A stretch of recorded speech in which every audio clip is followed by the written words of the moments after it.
Topic है।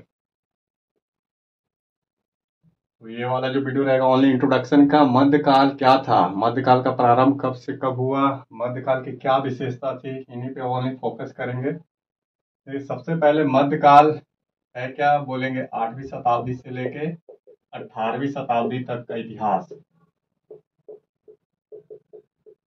जब तक अंग्रेजों ने भारत को गुलाम नहीं बना लिया तब तक आप बोलेंगे काल। जो 8वीं शताब्दी से लेकर 18वीं शताब्दी तक रहा हुआ था मध्यकाल। भारतीय इतिहास को 3 पार्टों में विभाजित किया जाता है मुख्य रूप से, प्राचीन काल, मध्यकाल और आधुनिक काल। तो 8वीं शताब्दी का जो इतिहास था, यहाँ से लेके 18वीं शताब्दी तक टोटल मिला के अगर बोलेंगे 1000 साल तक का काल मध्यकाल है। तो मध्यकाल में भी धीरे धीरे ट्रांजिशन फेस आया, अर्थात पूर्व मध्यकाल, फिर प्रारंभिक मध्यकाल और मेन मध्यकाल में बांटते हैं। लेकिन हम इस तरीके से ना चल के सीधा एक बोलेंगे कि मध्यकाल। जब भी एक टॉपिक आएगा तो आपको याद रखना है कि मध्यकाल क्या होते हैं, मिडिवल। कहाँ से स्टार्ट हुआ था ये काल, तो हर्षवर्धन का पतन हुआ था। जो हर्षवर्धन है पुष्यभूति वंश, यहाँ से समाप्त जो हुआ, इसके बाद का काल ही मध्यकाल कहलाता है और चलता है 18वीं शताब्दी तक, अर्थात प्लासी का युद्ध तक चलता है। तो ये है काल आपका। देखिए, भारतीय इतिहास में अगर भारत के इतिहास की बात करें तो 2 महान रूपांतरण हुए हैं भारतीय इतिहास में। रूपांतरण अर्थात इतिहास में परिवर्तन कब कब हुए, तो बोलेंगे इतिहास में परिवर्तन जो भारतीय इतिहास है, एक था प्राचीन काल में, दूसरा था फर्स्ट नंबर में प्राचीन काल में, सेकंड नंबर में बोलेंगे मध्यकाल में, और बाद में जो आधुनिक काल है। फिलहाल यहाँ पे रूपांतरण 2 तरीके से है। प्राचीन काल में रूपांतरण था मौर्य साम्राज्य के समय व गुप्त साम्राज्य के समय। काफी सारे समाज के अंग थे, उसमें परिवर्तन हुए, बदलाव हुए, नए नए आविष्कार हो रहे थे, टेक्निक आ रही थी।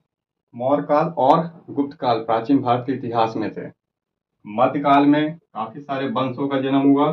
छोटे छोटे वंश थे, जो वंश और राजा थे छोटे छोटे थे लेकिन काफी समृद्ध शक्तिशाली थे। तो रूपांतरण मध्यकाल में वंश राजाओं के द्वारा हुआ। ठीक है, मौर्य और गुप्त जिन्होंने लगभग पूरा भारत में शासन किया था, लेकिन मध्यकाल में जो वंश या राजा थे उतने शक्तिशाली नहीं थे, अर्थात इनका साम्राज्य बड़ा नहीं था।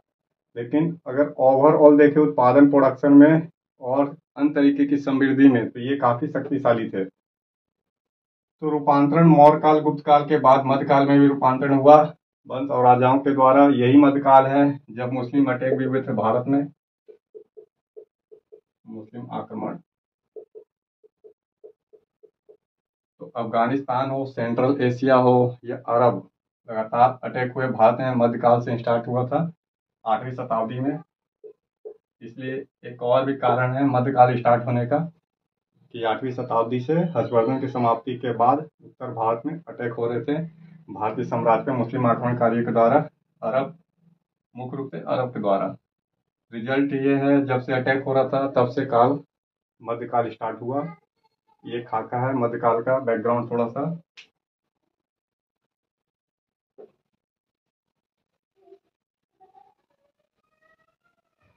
अब यहाँ पे हम बात कर लेते हैं थोड़ा सा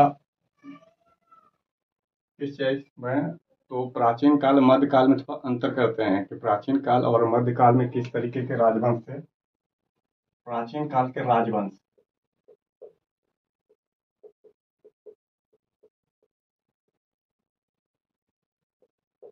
राजवंश एक साइड करिए प्राचीन काल के राजवंश, दूसरे साइड मध्यकाल के राजवंश।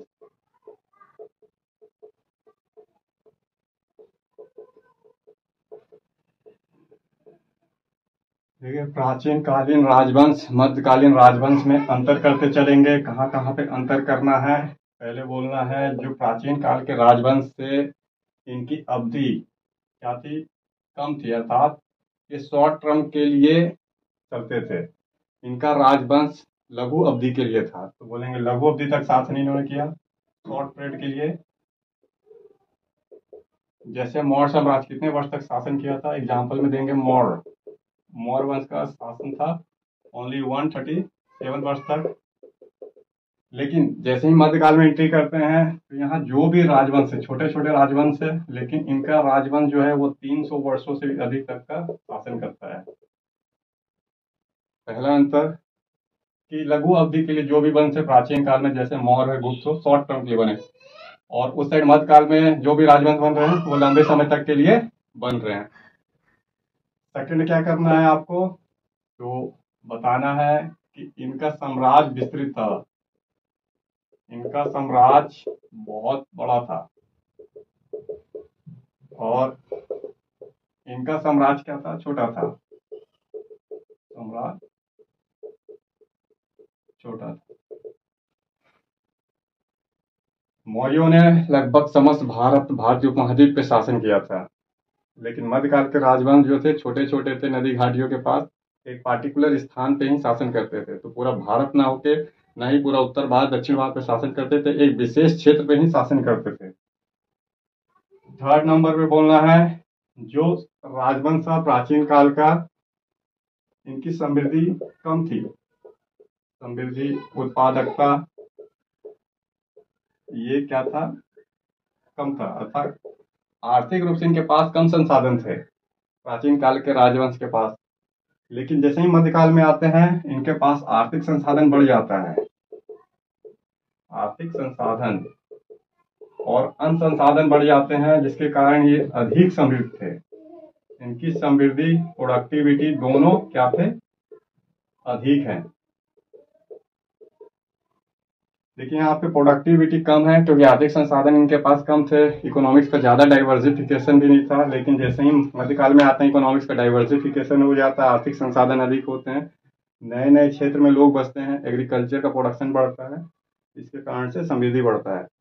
एक बार थोड़ा देखते हैं, और एग्रीकल्चर का प्रोडक्शन कैसे आखिर समृद्धि आया। प्राचीन भारत हो या मध्य भारत हो, इकोनॉमिक्स का मेन संसाधन क्या था, आर्थिक संसाधन मुख्य रूप से था भूमि। भूमि, ये मुख्य रूप से संसाधन थे जिन पे एग्रीकल्चर होते थे, और एग्रीकल्चर के द्वारा ही टैक्स प्राप्त होता था जो राजा थे या जमींदार थे। तो मध्यकाल में क्या हुआ था, मध्यकाल में सबसे पहले जो राजवंश थे, जो भी राजा थे, वो नदी घाटियों में निवास करते थे, मुख्य व्यापारिक केंद्र होता था वहां पे। तो नदी घाटी या बोलेंगे व्यापारिक,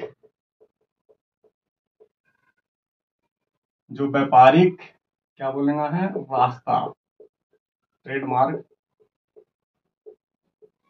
तो ट्रेडमार्क, यहाँ पे राजाओं का, राजवंशों का उदय हुआ था। अब कौन कौन सी नदी घाटी और व्यापारिक रास्ता ट्रेडमार्क है, तो एक बार देखते हैं थोड़ा रफ डायग्राम।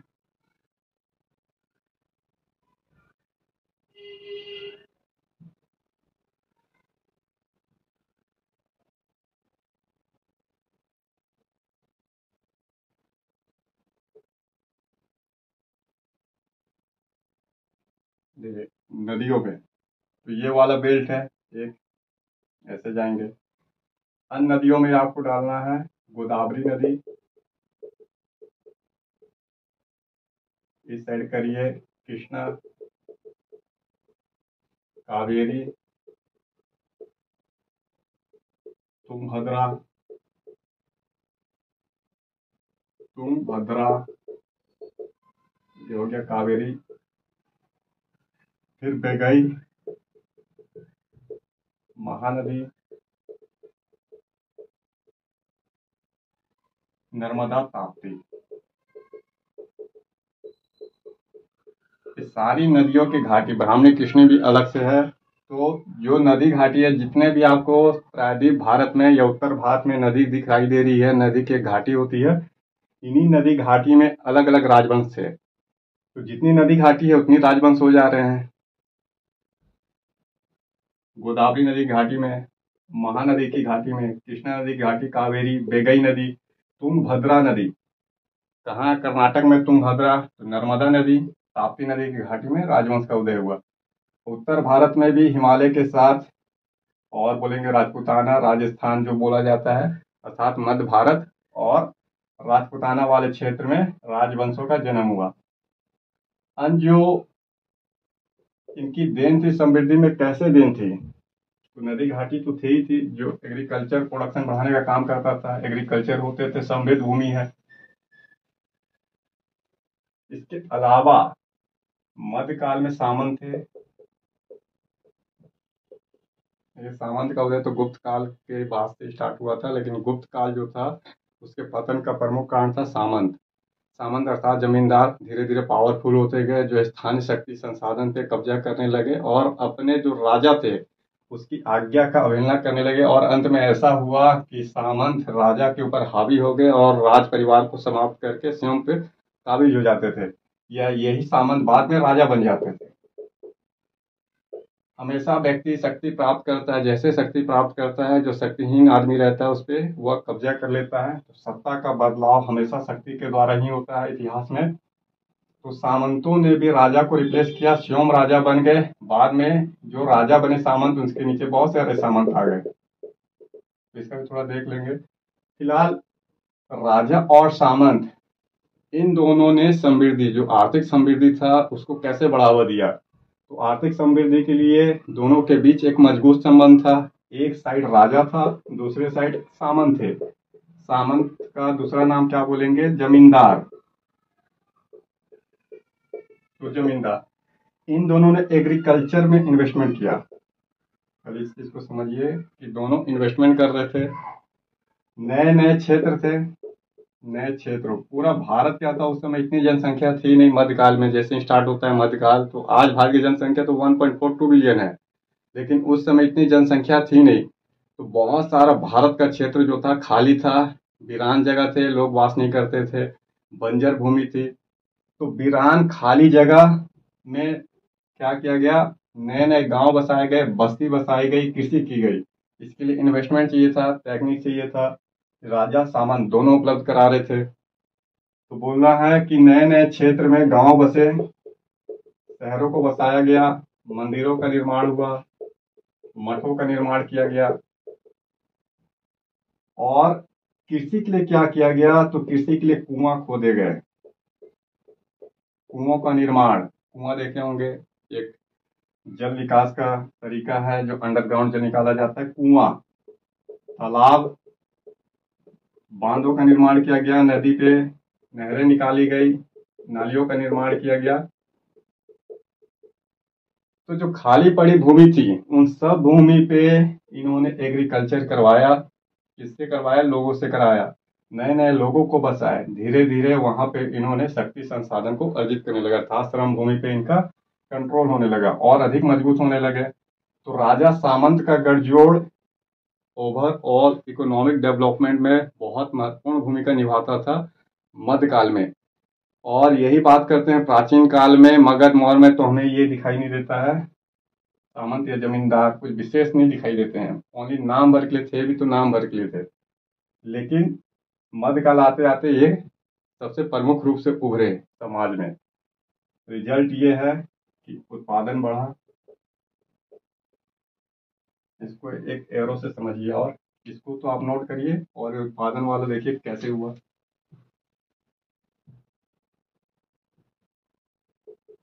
जब प्रोडक्शन बढ़ा, उत्पादन बढ़ा। उत्पादन बढ़ने से संसाधन का जन्म हुआ।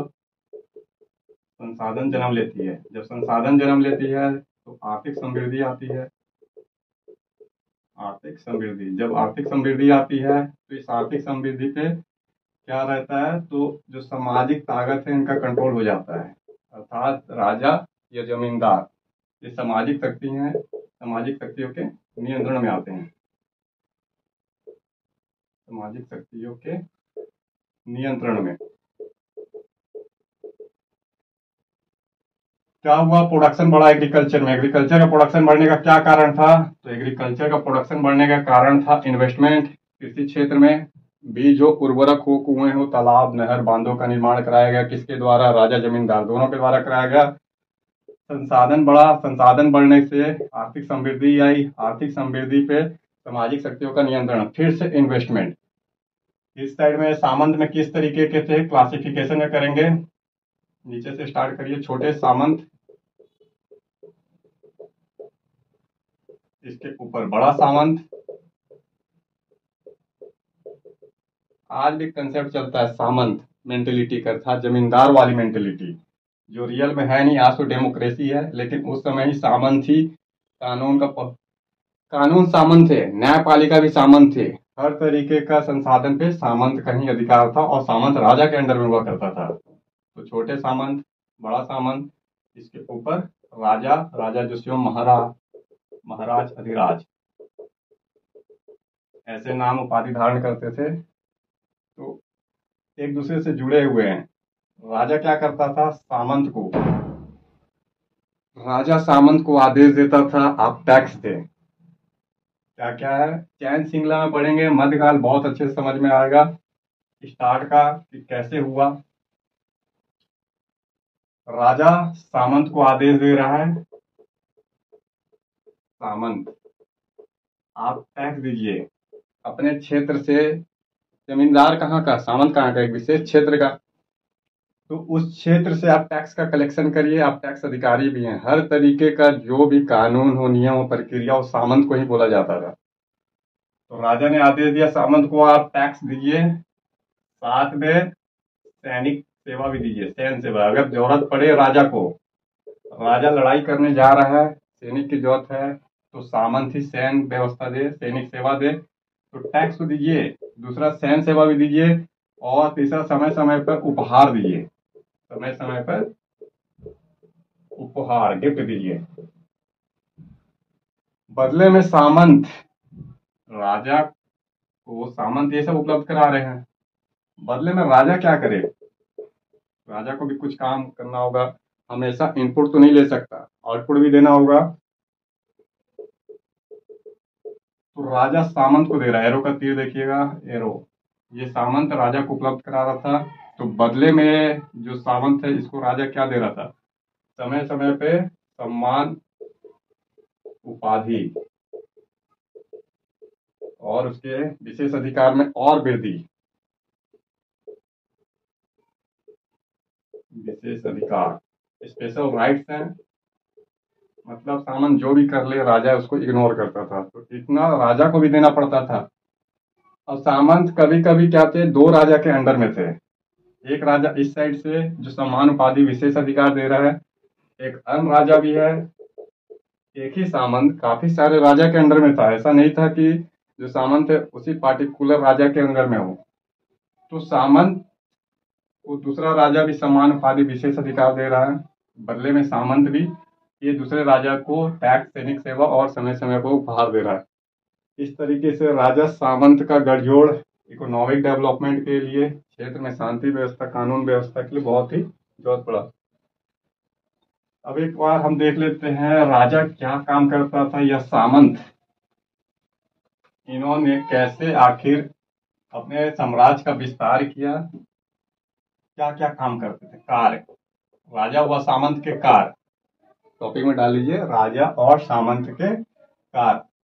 मंदिरों का निर्माण, मठों का निर्माण, बड़े बड़े मंदिर और मठ मध्यकाल में ही बने हुए हैं। मंदिर, मठों का निर्माण, ताकि इनकी सर्वोत्ता बनी रहे। दूसरे नंबर पे इन्होंने डकैतों से, जो डकैत थे, जो चोरी करते थे, फसलों को नुकसान पहुंचाते थे, नगरों को लूटते थे, डकैत क्या बोलेंगे, डकैत जो चोरी कर रहे हैं फसलों की, नगरों को लूट रहे हैं, उनसे सुरक्षा किया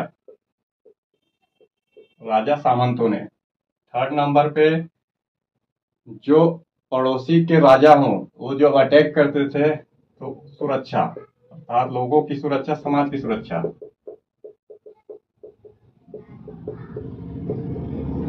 और चौथा में क्या है, सुरक्षा किसकी सुरक्षा कर रहे हैं, तो लोगों की सुरक्षा कर रहे हैं। चौथे नंबर पे बोलना है आपको कि एग्रीकल्चर हो, कृषि का विस्तार, जिसमें सिंचाई की सुविधा।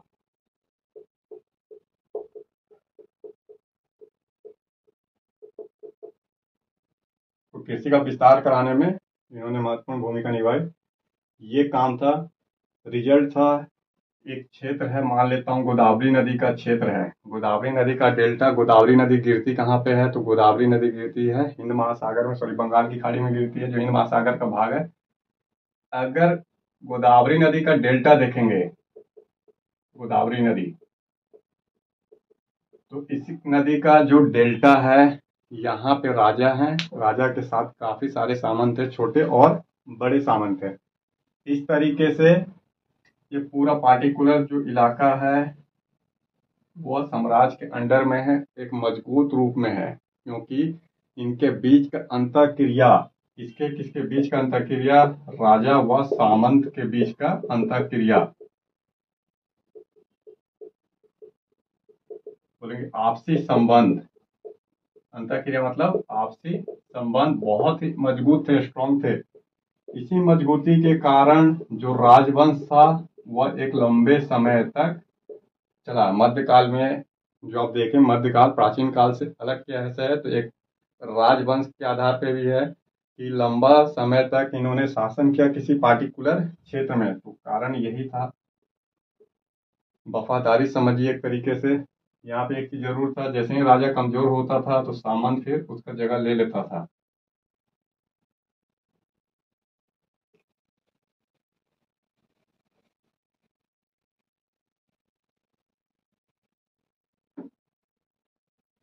तो मध्यकाल में भारत के कौन कौन से क्षेत्र थे? भारत के क्षेत्र, ये मध्यकाल में जो भारत के क्षेत्र थे,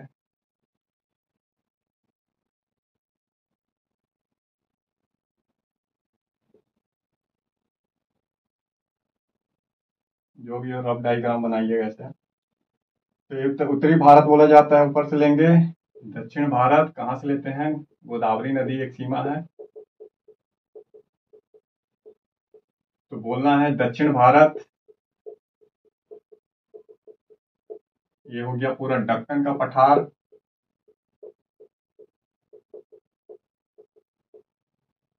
और इस साइड अगर आप देखेंगे पूरा इलाका, तो यहाँ पे आपको दिखाई देगा, इसे बोलते हैं राजपूताना राजस्थान व मध्य भारत।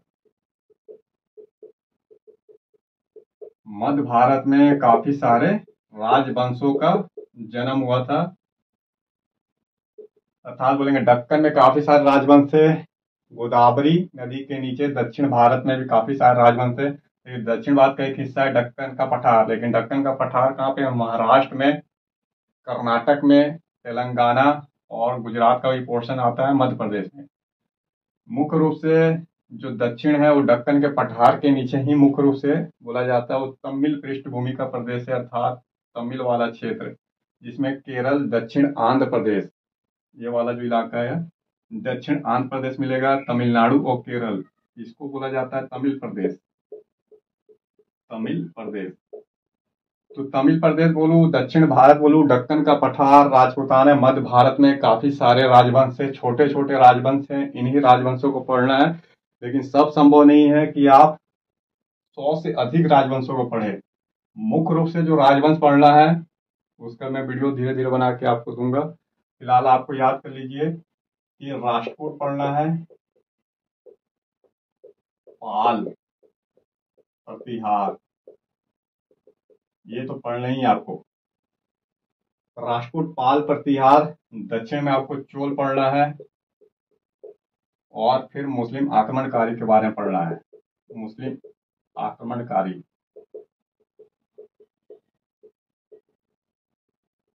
इसके बाद जो बच जाएंगे, राजपूताना में कुछ पढ़ना है। राजपूताना में जैसे 36 राजपूताना है, तो सारे का तो संभव नहीं है कि 36 राजवंशों का आप पढ़ें और क्वेश्चन एक आए। तो मुख्य मुख्य रूप से पढ़ेंगे। जब आप प्रतिहार समझ जाएंगे तो राजपूताना भी समझ जाएंगे। राष्ट्रकूट समझेंगे तो दक्षिण भारत में और चीज समझ में आएगी आपको। पाल समझेंगे, पूरी भारत समझ में आएगा। चोल तो आप पहले से पढ़ चुके हैं, प्राचीन काल में चोल। धीरे धीरे आगे मध्यकाल के चोल के बारे में पढ़ेंगे। मुस्लिम आक्रमणकारी बिल्कुल नया मिलेगा इसमें, और इसके साथ ही साथ आपका बाद का जो राजवंश आएगा, जैसे विजयनगर साम्राज्य पढ़ना होगा आपको, फिर यादव वंश, काकती वंश, इस तरीके के वंश है मध्यकाल में।